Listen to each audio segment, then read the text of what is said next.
As I said, we are a democratic country. We went into elections in August last year.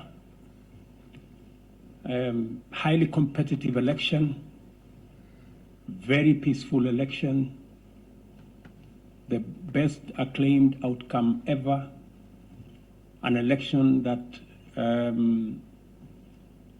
dealt a big blow to ethnicity, that election was devoid of any ethnic propaganda or any ethnic persuasions. Kenyans voted, and the outcome of that election was acclaimed by all the people who went through that journey with us, including observers, both domestic and also foreign.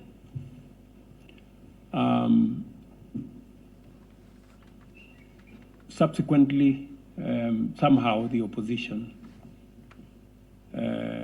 after 5 months, decided to make a claim that they were told by a whistleblower that possibly the results were different.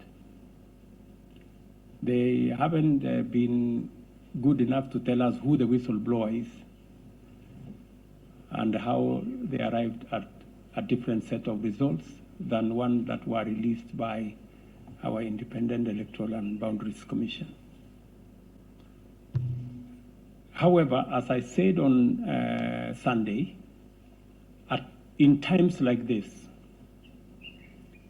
it is not a question of who is right and who is wrong. In times like this, you have to put your house in order. And as president, I owe it to the people of Kenya to provide leadership.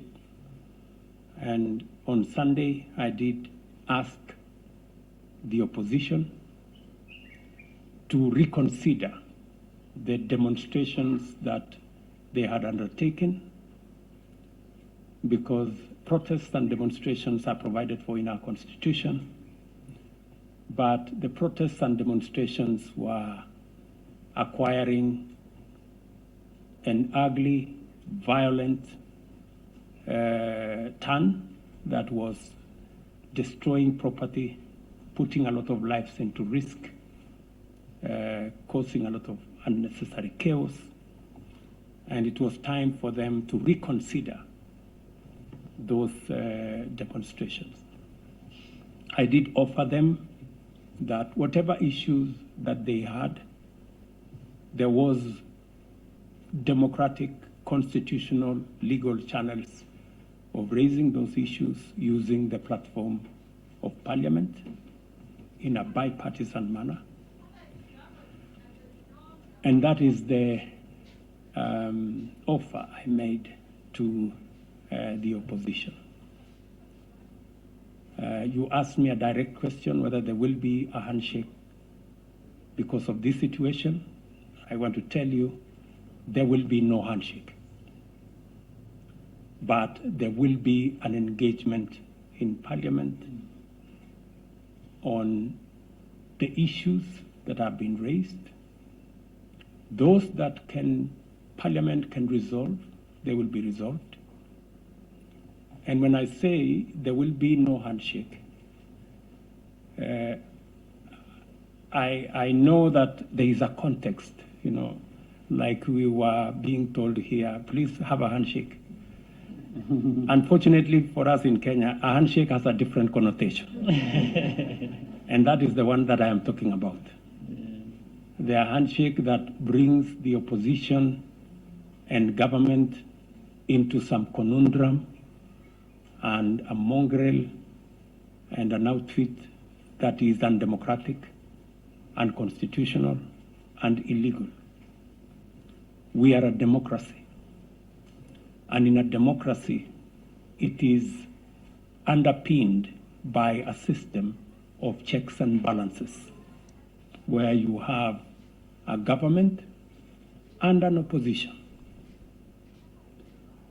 The history we have of the handshake is where there was a fusion of government and the opposition. and the results were very disastrous for Kenya. There wasn't any accountability. The whole system went rogue, and the people of Kenya do not want a situation where democracy is undermined. Democracy is, the system of checks and balances is undermined. Kenyans want a democracy where the system of checks and balances works. I am a great believer myself in a system where there are robust checks and balances, because that's the only way you can hold a government or an executive to account. And holding an executive or a government to account works for everybody. It works for the citizens, it works for the government because they are kept on their toes, and it works for the opposition as well, because then they become part of success of a country.